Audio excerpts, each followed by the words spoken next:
The vast alien flagship drifted in the emptiness of space, its hull scarred from the battle that had shaken half the galaxy only hours ago inside the command chamber.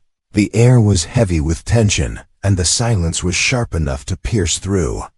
The strongest heart, the soldiers who guarded the great throne, kept their eyes fixed forward, yet their minds were restless and their hands trembled against their weapons, for in the center of the room lay the princess of the empire, the only daughter of the queen, and she was dying. Her body rested upon a bed of glowing crystal, meant to heal wounds that ordinary medicine could not touch. But her wounds were no ordinary cuts. The strange burning marks ran across her skin like rivers of fire, each pulse of the wound spreading a sharp wave of energy that lashed out against anyone who came too close. The first healer who tried to touch her had screamed in pain before collapsing, his hand charred as if dipped into lightning. Another healer had tried with machines, but the devices melted the moment they touched the princess's skin. Since then none had dared approach. The queen sat high upon her seat, her robe flowing like shadow and flame, her eyes burning with grief and fury. Her people knelt before her, afraid to speak, afraid to breathe in her presence. She had demanded that her best healers step forward, but one after another they had refused. Some claimed that the energy was a curse placed upon the royal blood. Others said it was a poison born from human weapons. Though none truly knew the truth, they all agreed on one thing: the wounds could not be touched without death. The princess's breathing grew weaker with every passing moment, the rise and fall of her chest shallow and fragile, her lips pale as though the very life was being pulled out of her. The silence grew heavier, and the court felt the weight of fear pressing down upon them. Still no one moved. Among them stood a human medic, his presence almost invisible.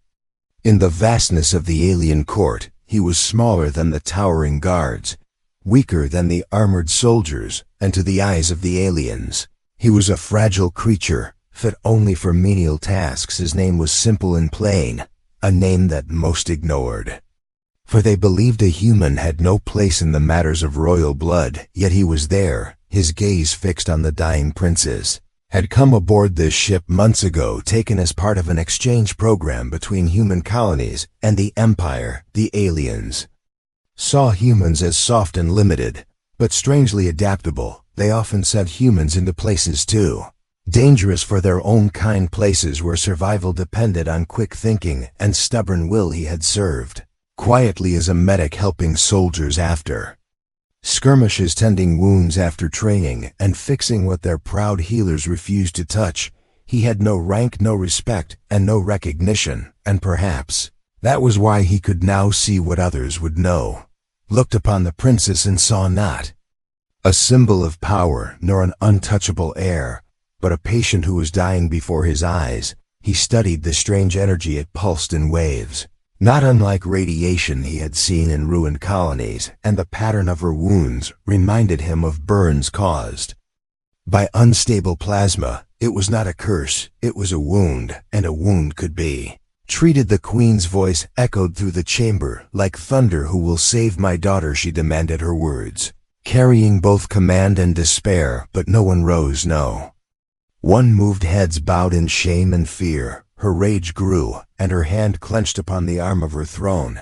Yet even then no one dared step forward. Human medic felt the weight of that silence pressing upon his chest. He remembered his past, the colony where he had once lived, now reduced to dust, the family he had lost to flames and war, the countless nights he had wandered with nothing but his training and his guilt. He had sworn to himself that he would save whoever he could, because he had failed to save those he loved. And now, as he saw the princess struggling for breath, he felt that vow burning in his heart again. He knew the risk. He had watched the healers fall, the machines fail.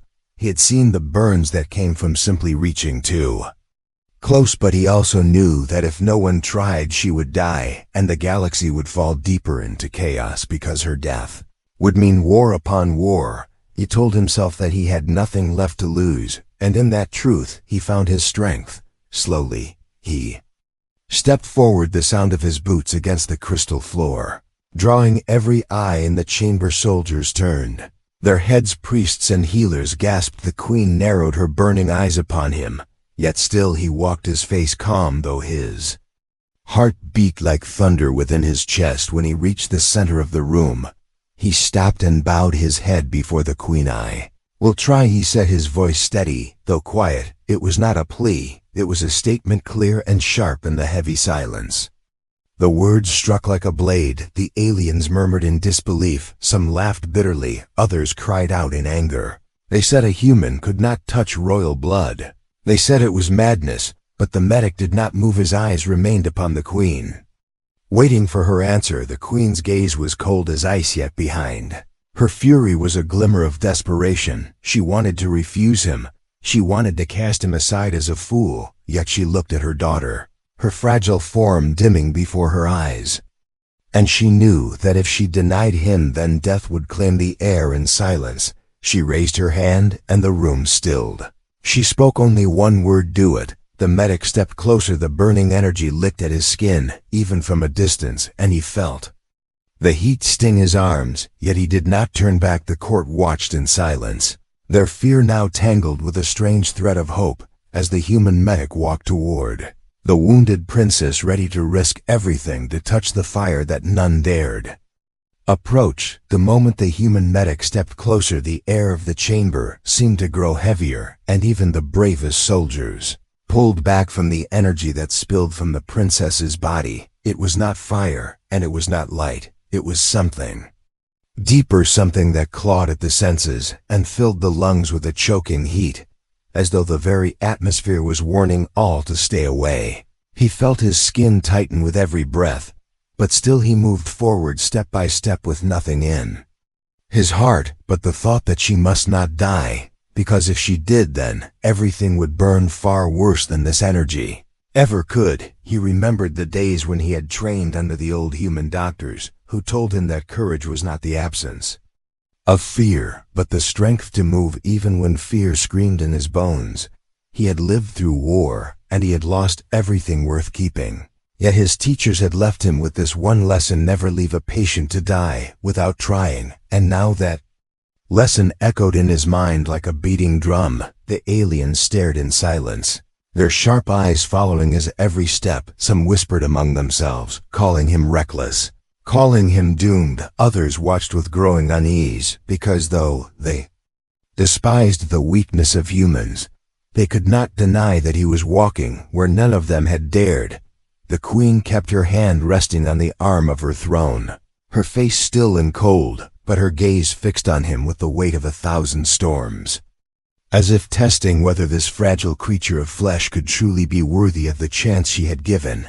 Reached the side of the glowing bed where the princess lay, and when the heat struck him fully, it was like stepping into a storm of knives. It cut into his skin, it burned his veins, yet he forced his body to remain still. He looked down upon her face, her lips pale, her eyelids trembling, her chest rising only a fraction with each breath, and for a moment he felt a strange pull of pity, because she was not only a symbol of power, nor a daughter of a queen. She was just a young soul trapped between life and death. Began to study the wounds, not with the fear that had crippled the alien healers, but with the focus of a man who knew that time was running out. The burns across her skin were not random. They pulsed in a rhythm like a heartbeat, each wave releasing a sharp crack of energy that pushed the air outward. He noticed that in between pulses the glow dimmed just for a breath, and he realized that this was the window, the tiny fragile moment when the wound was quiet enough to be touched. The thought gave him a plan, and though his hands shook, he forced them to be steady. He pulled from his small bag the tools he always carried: cloth soaked with simple cooling gels made for human burns, metal instruments made not of advanced alien alloys but of strong simple steel, and a set of thin gloves designed to resist human fires, but nothing more to the eyes of the aliens. These were pathetic trinkets, useless against the storm that burned their princess.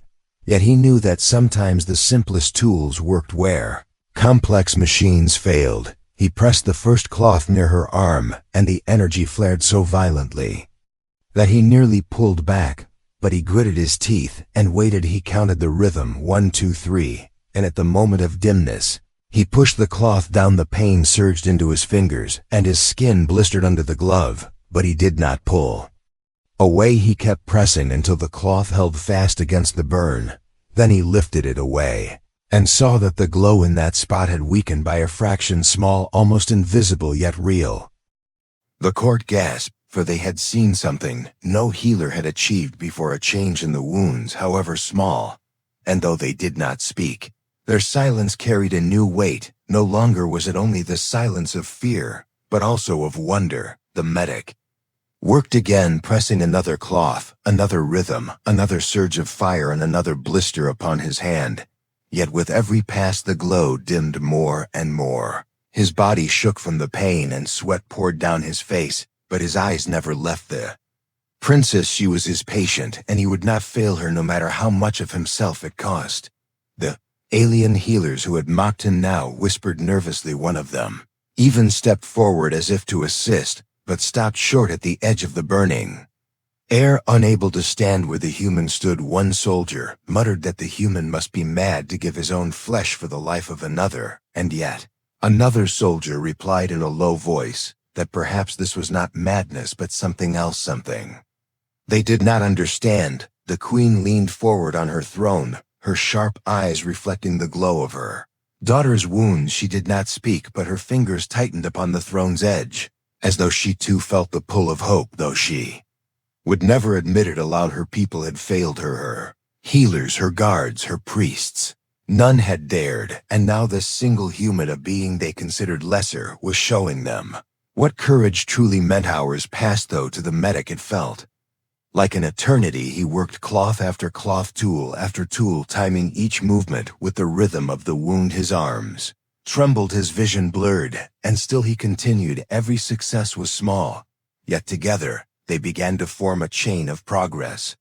The glow no longer burned across the princess's body with wild fury, but now flickered weaker and slower, as if the wound itself was retreating before the human's stubborn will. At last, when his strength was close to breaking, he looked upon her face again and saw that her breathing had grown deeper. Though still fragile, her lips were no longer pale but touched with a faint color, and her chest rose and fell with a rhythm less shallow than before. She was not saved, not yet, but she was no longer slipping toward death, and for the first time since the battle, hope touched the chamber.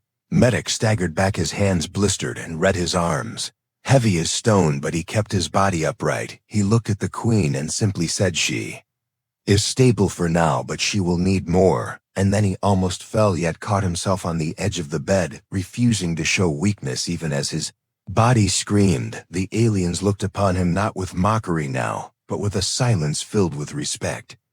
They had seen what no one had dared. They had witnessed the fragility of a human turn into strength, and in their hearts, though they would not speak it aloud, they began to wonder if perhaps their judgment of his kind had been wrong all along. Chamber had grown so silent that every breath and every faint crackle of the strange energy seemed like thunder in the ears of those watching. The human medic stood hunched beside the crystal bed, his hands red and blistered, his clothes damp with sweat, his chest rising and falling heavily, yet his eyes did not turn away from the princess. He had brought her from the edge of death to a place where her breathing was steady, and though her life was still fragile, he knew this was only the beginning. For the true work of healing had just started. The alien healers gathered at the edges of the chamber, whispering to one another with both awe and fear. They had seen him touch what they believed untouchable. They had seen him stand where even their strongest warriors had fallen, and though they did not understand how, they could not deny what had happened. The queen kept her gaze fixed on him, her face carved of stone, her mind weighing every movement he made, for she knew that if he failed now, she would not only lose her daughter, but also lose the last thread of hope she had allowed. The medic took a long breath, steadying his mind. He thought of the lessons drilled into him during his human training. Never treat only what you see, always look for the source, always understand the rhythm of life within the body. And he realized that the energy burning within the princess was not a wound upon the skin alone. It was flowing through her blood. It was sinking into her veins and spreading into her core. If he treated only the surface, she would never truly heal. She would slip back into death the moment he stopped, so he had to go deeper. He reached into his bag and brought out thin tubes and a simple pump, tools of human design meant for cleansing poisoned blood in field hospitals. The aliens, watching, sneered quietly at the crude equipment, for they believed that only their glowing machines could touch royal blood, yet they had already seen those machines fail. They had melted and cracked under the force of the wounds, and so when the human prepared his tools, they watched without protest, for none dared offer anything better. He placed the tube against her arm, timing it with the rhythm of the pulse of energy. When the flare dimmed, he pushed the needle into her vein, his own skin burning from the touch, yet he did not pull away. He connected the pump and began drawing the tainted blood out into a small container. The liquid that came forth was dark and laced with sparks of strange light, twisting and writhing, as though alive. The sight made many of the alien healers recoil in horror. Some cried out that it was blasphemy to remove royal blood in such a way, but the queen raised her hand for silence, and they fell. Still the medic worked slowly, carefully, every motion exact. His body screamed with pain, yet his mind focused only on the rhythm of the pump, the flow of the blood, and the faint change in the princess's breathing as the dark taint left her veins. He replaced it with purified fluid, mixed with the cooling gels of his people, not advanced medicine, not glowing miracles of alien science, but a simple balance of salt and water and healing agents he had carried since his earliest days as a medic. Effect was small at first, a slight lessening of the glow upon her skin, a faint easing of the trembling in her chest. Yet it was enough to prove that his path was true. He pressed on, drawing more of the poisoned blood, cleansing more of the taint, until her skin that had burned like fire now cooled enough that he could press another cloth against it. Without blistering his hand, the aliens murmured in disbelief, for they had thought the energy unstoppable, yet before their eyes it was weakening. Before the touch of this fragile human, the princess stirred faintly, her lips moving with whispers that none could hear, her eyelids fluttering, though not yet opening. The medic leaned closer, hearing only fragments of sound that seemed to carry both pain and confusion. He did not know if she was speaking to him or simply trapped in fever, but the sound of her voice, however weak, filled him with fresh determination. She was alive, she was fighting within herself, and he would not let her fight. Alone the hours dragged on, and the medic's body bent under the weight of exhaustion. His arms numb, his legs trembling, yet he forced himself to continue. The pump filled with more of the tainted blood, container after container, each one glowing with strange sparks until the air itself seemed to thrum with the power he had drawn out. He poured the corrupted fluid into sealed jars, so that none of it could harm another, and then continued the cycle again and again until the glow upon her body that once had burned brighter than flame now flickered faintly like the last embers of a dying fire. Alien healers who had once mocked him now began to move closer. They brought herbs from their stores, crystals meant to focus healing energies, and ointments they had crafted across generations, yet none had dared use them before. Now one of them stepped forward, offering the ointment with trembling hands, and the medic nodded, taking it and mixing it with his own gels, spreading it gently upon the wounds. During the moments of dimness together, they worked in silence, the healers inspired by his courage, the human showing them how to fight the impossible with patience and will. The queen watched her people, and for the first time in many cycles she saw them united, not in fear, not in pride, but in the shared struggle to save the life of one who mattered most to them. And she felt within herself a stirring of something she had buried long ago, respect not for her healers nor her warriors, but for the human whose scarred hands moved without hesitation, whose body shook with weakness, but whose spirit burned stronger than any flame at last. When the final container of tainted blood was sealed, when the last of the wounds had been cleaned and covered with both human cloth and alien salve, the medic sank to his knees, his strength nearly gone, yet his eyes turned upward to see the princess breathing with steady rhythm, her chest rising with the softness of true sleep, not the shallow gasps of fading life. Her face, though pale, carried now a hint of peace. The chamber erupted in whispers, voices rising with disbelief and awe. They said it was impossible. They said it could not be done. Yet they had seen it with their own eyes. A human had done what the finest healers of the Empire could not, and in their hearts, they felt the weight of shame, but also the spark of new understanding. The queen rose from her throne, her steps echoing across the chamber. She stood above the human who still knelt beside the bed, her shadow falling over him. Her voice low yet sharp, carrying through the hall. "You have done what none of mine dared, what none of mine could," she said, and though her words carried no warmth, there was a thread of acknowledgement within them. She turned her gaze upon her daughter, her expression softening for only a moment, before she looked back upon the medic and added, "Do not fail her now." The medic bowed his head, too tired for words, yet within his heart, he promised himself that he would not. He had saved her from death, but the path of healing was not yet finished, and he knew that the hardest moments still lay ahead. The chamber, no longer carried the silence of fear. It carried instead the low murmur of hope mixed with disbelief. The alien healers moved about with a new urgency, bringing what they had once guarded for themselves, their jars of rare oils, their stones of light, their scrolls of ancient remedies, all of which they now placed into the hands of the human medic, or set upon the ground beside him, as if each offering might help the princess hold on to life. The queen remained upon her throne, but her eyes followed every movement, and though her face remained carved with cold strength, there was a weight in her gaze that betrayed her hidden fear. Medic knew she was not yet safe. The poison that had spread through her blood had been pulled away in part, but not in whole, and what remained was hidden deeper within her body, where his hands could not reach. He understood that her organs were failing under the burden of the energy that lingered within her veins. If he stopped now, she would slowly weaken again until no effort could bring her back. So he gathered what strength remained within him and prepared for what must be done.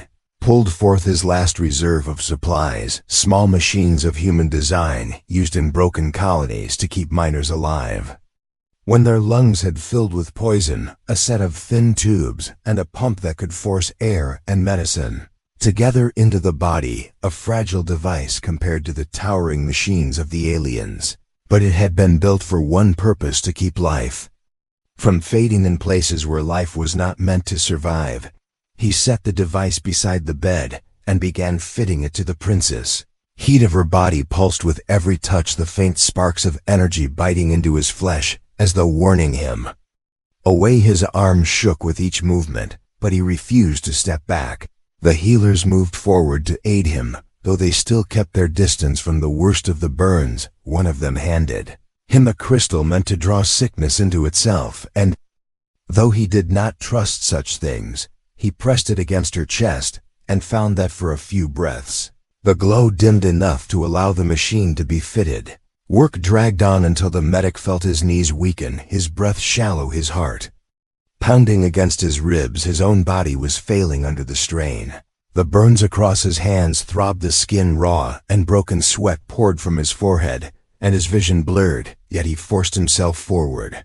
Every time he wanted to collapse, he remembered the faces of those he had lost, the family that war had taken, the promise he had made to himself. Never again would he watch life fade without lifting his hand. Never again would he let despair rule his heart. The princess stirred weakly, her lips parting to release a faint whisper that barely reached his ears. She asked why he would risk so much for her when he was only human, and she was heir to a throne that had never cared for his kind. His eyes softened, and though his voice was faint, he answered, because no one else would, and because life has value whether it belongs to a queen or a child or a stranger in the ruins. And those words, though quiet, carried through the chamber for all to hear, and they struck like fire in the hearts of the watchers. The healers looked at one another with shame.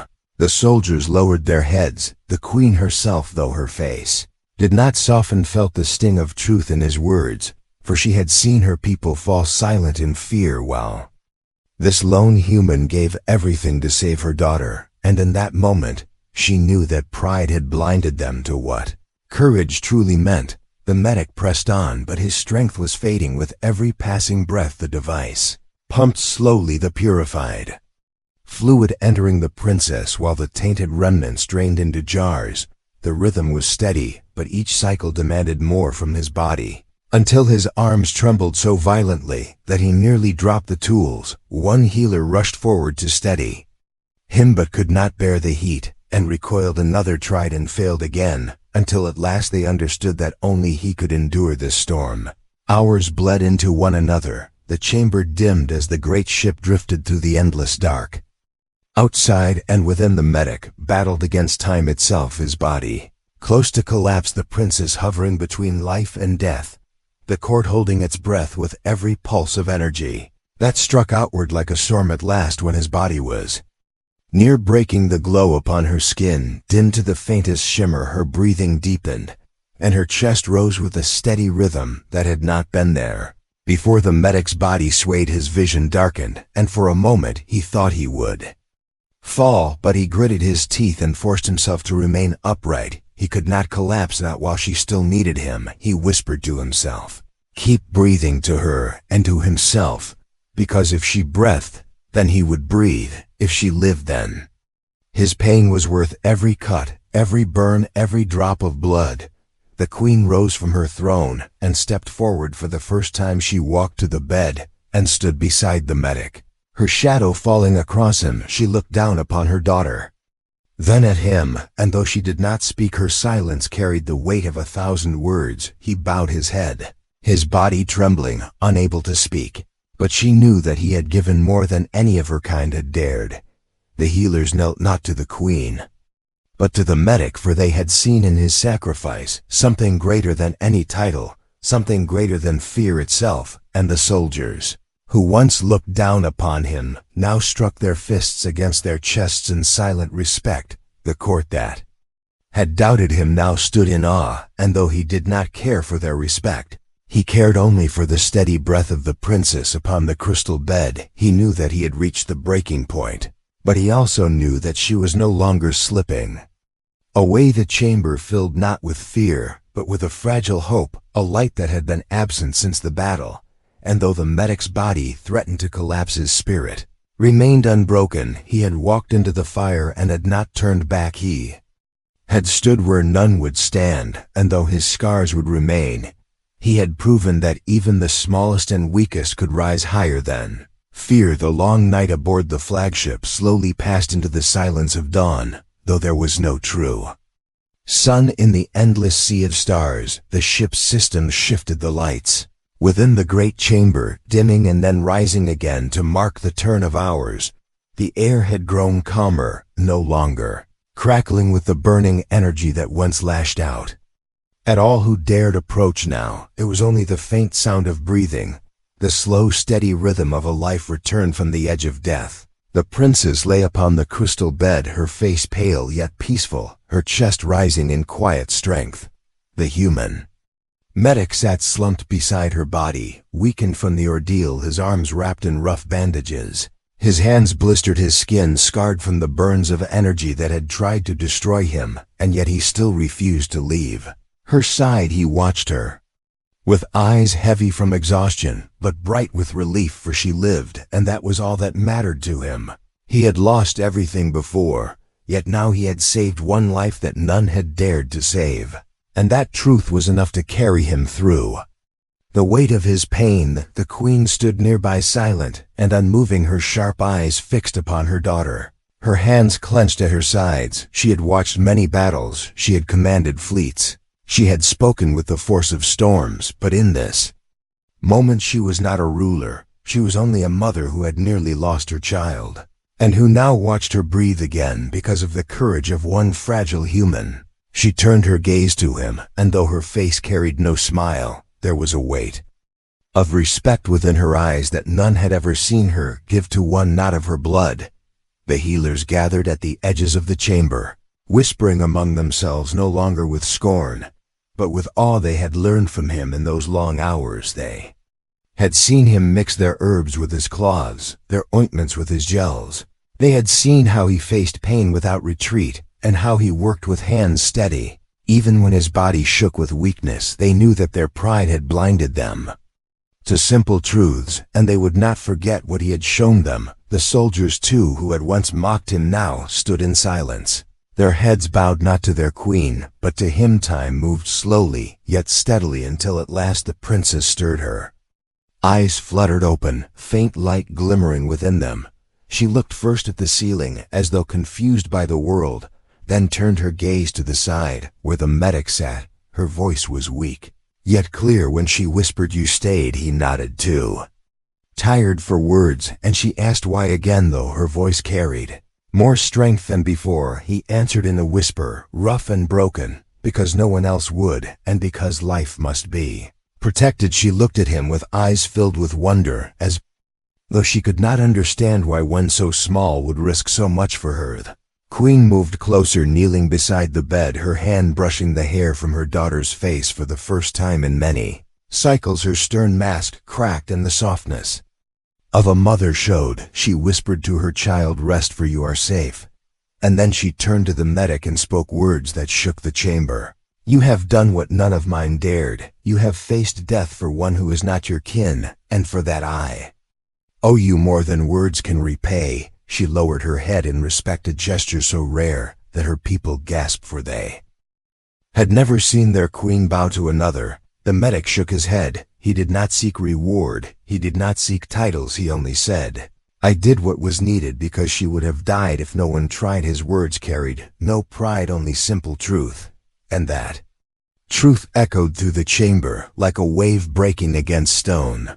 News spread beyond the chamber, carried through the ship, carried across the fleet, whispered from one alien to another, until every ear heard that the human medic had saved the princes when all others had failed. Soon traveled across the stars, reaching worlds that had only known humans as fragile and weak, and it began to change. The way they spoke of his kind, no longer only soft, no longer only small, but something else, something unyielding. The princess grew stronger each day, her wounds healing under the watch of both alien healers and the medic who refused to leave until he was certain she would live.